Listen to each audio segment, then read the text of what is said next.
Okay, so guess what? More weapon talks. Fucking deal with it. Oh no, curse word within the first minute of the video. Now it's gonna get demonetized or something. I don't know. Or discouraged in the algorithm. I'll only get 4 views instead of 6. Oh my god. So video yesterday, one of my friends brought up a really good point of, what do you do with, like, a lot of these proposed features are kind of a slippery slope, because if you give them to players, well, you also give them to monsters, and I don't really think that's the case, because one, monsters often can do a lot of things that PCs can't.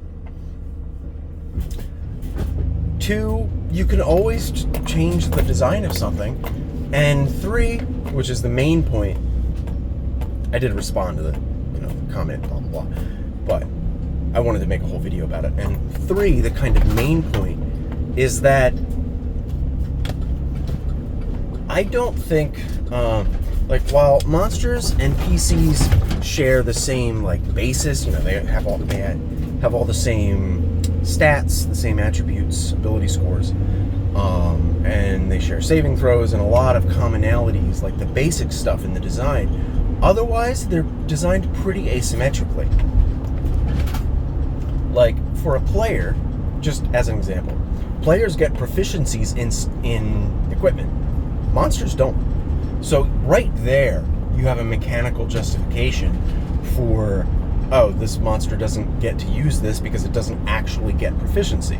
And are you going to go out of your way to give a monster a proficiency just so you can give it this other feature that it, quote, shouldn't get? I don't know, maybe. But for some monsters, like, a town guard, there's a bit of a line, and it's not a very fine line. It's relatively blurry. Like certain monsters that are essentially just other people in the world. Yeah, you totally just get, something like a town guard. It would make sense for them to have some of these special moves and extra abilities, and I'm gonna call them weapon tune-ups. That's what I'm gonna call them. It would make sense for a guard to have 1 or 2 of these. Maybe this one particular guard is really good with a spear, and he's got one of these, and whatever it is. Maybe you can give them 1 or 2, here and there, but at the same time, to me, and this is a totally, I don't want to say selfish, but this is my kind of headcanon of how things work. 1, player characters are differently designed than monsters. 2,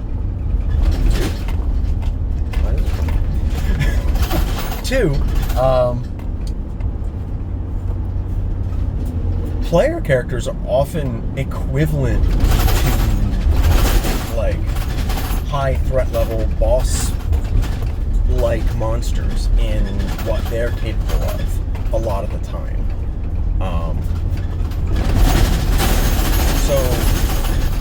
Or elite monsters, that kind of thing. So if you're gonna give monsters these types of things, they should definitely be kind of reserved for more elite or higher class, higher threat, higher prestige, whatever word you want to use. Just more elite enemies.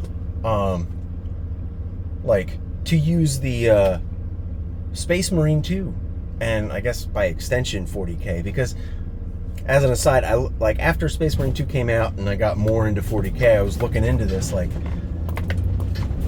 40K sort of uses the same enemy classification system of Minoris, Majoris, Extremis, Terminus enemy classes. I see it mentioned here and there, but it's not widely used. You're not on the tabletop discussing oh yeah, this is a Majoris enemy. That's not how that works. But mostly the way that works is for a Minoris enemy, they're like the little, they're the Hormagaunts, Termagaunts, like the little guys. And there's like, 30, 40 of them at a time. These are the little dudes. Something like that, no, they shouldn't have access to something like this. Majoris enemies, they're the bigger dudes. They're kind of on this, roughly the same level, at least like size-wise and presence-wise. They're roughly on the same billing as like the player characters, not necessarily in power and capability, but they like kind of they're like roughly the same. Maybe one or two of them, like sometimes they could have that.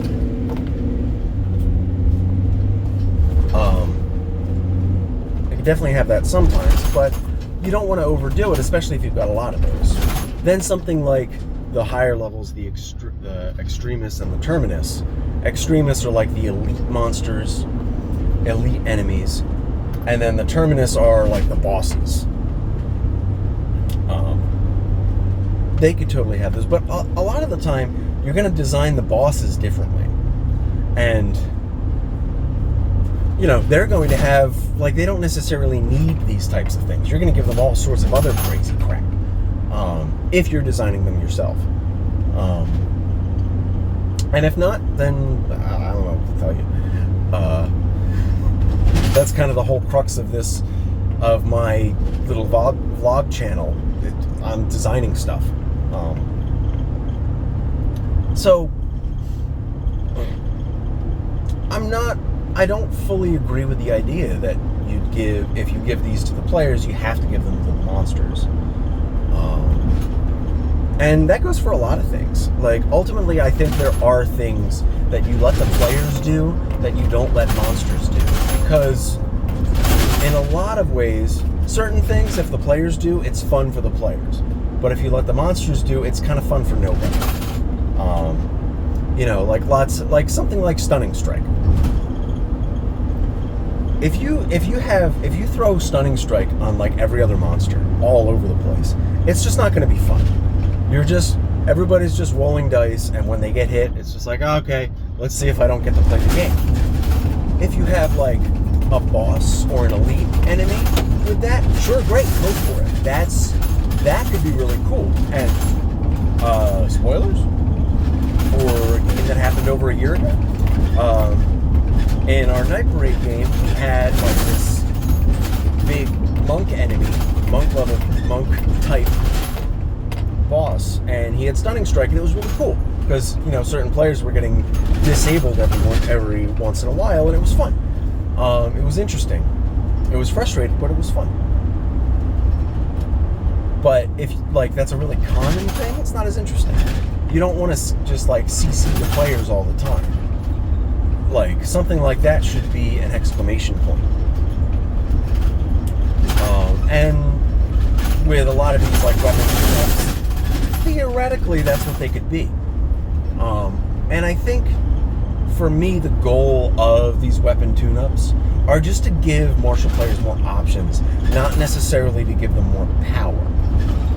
Because so much of what is designed for player characters ends up just being, there ends up being a lot of power creep all the time.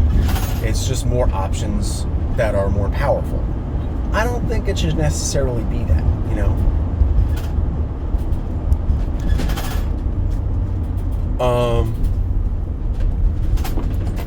So really, it's just I want to give players like a few more options in that, like as far as using weapons. So it's, if you're a martial, like especially if you're like a fighter, you're not just, I'm gonna swing my weapon twice. That's mostly what I want to avoid. So that's that's my target goal. That's why I don't really like the idea of okay, like the way Baldur's Gate does it. You get a lacerate attack that does some extra shit, and you can do it once per rest, and it might work, it might not.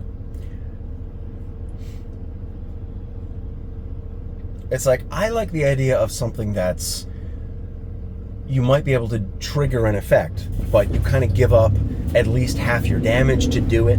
You can only do it once per turn, something like that. That's why I was thinking about, you do a lacerate attack and your damage die gets cut in half. Like, any of the damage die you roll for that attack get cut in half, for example. But you apply this persistent debuff or status effect or whatever you want to call it. So like, you kind of have to give up something in your normal output to attempt this, that kind of thing.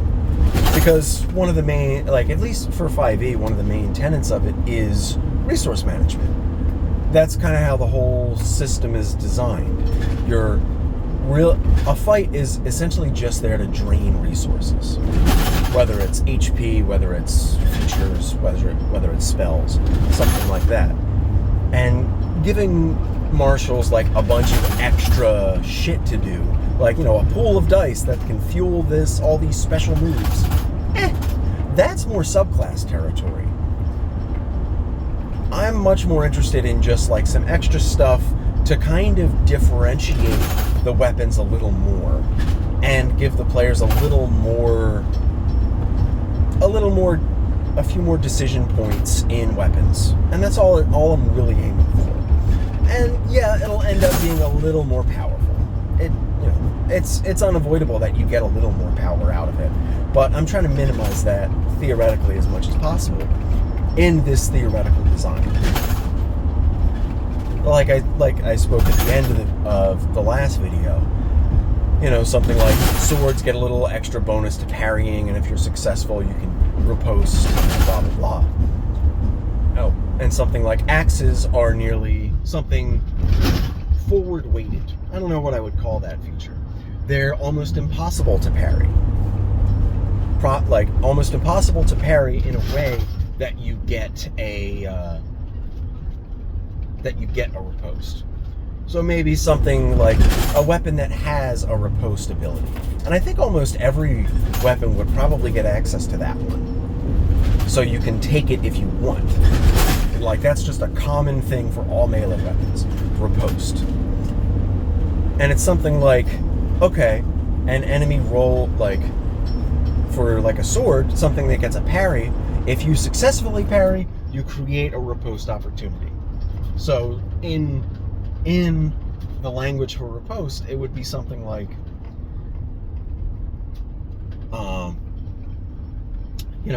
if you successfully parry an attack aimed at you,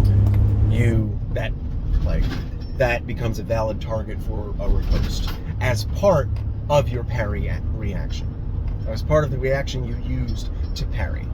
So that gets a specific tie-in.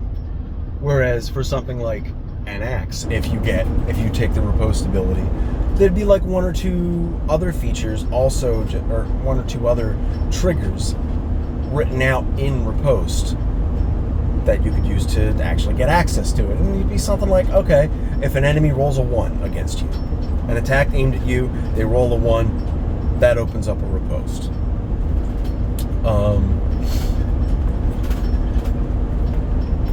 I'm not sure what other features.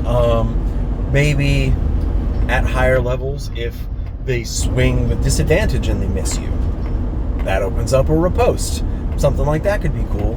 You get more incentive to inflict disadvantage on opponents, and that could probably tie in with something else the Baldur's Gate. I think it's Pommel Strike one, where you smack them with the butt of your weapon and it inflicts a dazed or off guard kind of condition where they get disadvantage on attacks. Maybe it should just be the next attack, but something like that, you get incentive to do that. And then theoretically, mathematically, you get extra damage out of that, because it'd be okay, you spend one of your attacks to Pommel Strike, you get half damage on that one, but you inflict disadvantage on their next attack. Then you do a normal attack. Then when their turn comes up, They swing at you with disadvantage. They miss. You avoid damage. And you generate a riposte opportunity. That could be cool. Something like that. Like just the goal is decision points and interaction. Something like that. So theoretically, the goal would be like 1 or 2 passive abilities. Maybe just to... And I like the idea of tying this to proficiency bonus. So you get a little more... Like there's a little more growth to your play, to the character as a martial artist. As a martial artist, as a weapon user, because weapons are a martial art. So maybe it could be something like, it's tied to your proficiency bonus. There's a lot of places that can tie in, whether it's weapon DCs, whether it's number of targets for a cleave, something like that. But it could also be, for those passive effects. Maybe you can select a number of those that's equal to half your proficiency bonus. That way, at early levels you get 1, then at mid-range levels you finally get another one. Like once you get to like level 8 and 9, when your proficiency bonus goes to +4, you get another one, and then at very high levels you get your third and final like passive bonus. Something like that.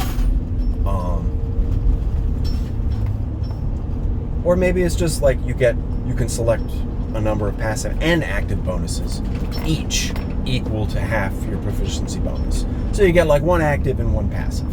And that would be something like,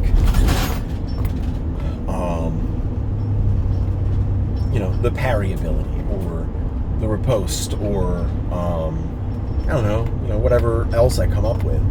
Or maybe you get slightly more active ones. Like maybe it's equal to half your proficiency +1. That way, like right away, you could take parry and riposte. Or you could take some parry and something else. Or you could take riposte and something else. Because I don't want to make... I like the idea of some of these tying together, but I don't want to make them mandatory to tie together. Because if they're mandatory, they might as well be one feature. Think Eldritch Blast. And Agonizing Blast. Like those things are kind of mandatory from an optimization perspective. Blah, blah.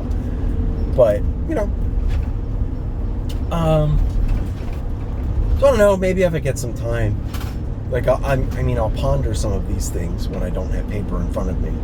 But I don't have a whole lot of time to design things anymore, especially right now. Things are a little busy. Most of my free time goes to my house. So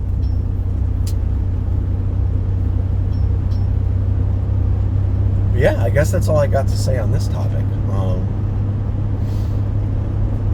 Anything else about monsters and like the kind of asymmetrical design? I guess I got a little bit more.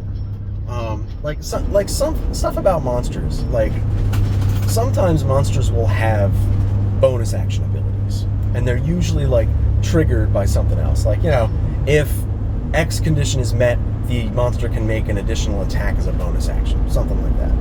And really, it's almost like bonus actions don't matter to monsters, because they're usually stuff like this. For player characters, there's a very rigid structure as to how many attacks they can get per turn, what they can do with it. Because you get 1 attack per turn, unless you're a martial that gets extra attack, then you can get 2. With monsters, it's kind of however you design it, It's like there's some rough guidelines, like, monsters around this CR tend to have this many attacks. But really, it's just math to, like, you just math out how many attacks this monster needs, at what damage, at what average damage, to be a general threat to the party. Like, to be a general threat to this party. And different parties have different effective CRs. Like, they have different levels of threat that they need to be threatened. It's kind of complicated, but it's not a complex idea. Different parties have different levels of strength, even at the same level, depending on a lot of things. which can be, you know, how min-max the players are, how optimized they are, because min-max and optimize are two different things. What kind of magic items they have, what the campaign's even about, how well they work together. Like, you know, there's a lot of factors that go into that. So, you know, a CR10 monster is not the same to every party. And that's even how sometimes how the monsters work. A monster will be more or less threatening to different parties just based on their abilities and their synergies and how they work. You know, like our lizard party accidentally is spec'd really well for dealing with trolls, for example. Like the rogue has an acid, a dagger that does acid damage, so he shuts down troll regeneration. The one character has like this free use dragon breath cantrip that does fire damage, so that works really well. Like, trolls aren't a huge issue for that party. That's just kind of how it works out sometimes. So that's most of the thoughts I wanted to get down. You know, I'm going to be talking about this is going to be a big topic for a while for me. So that's all I got for you today.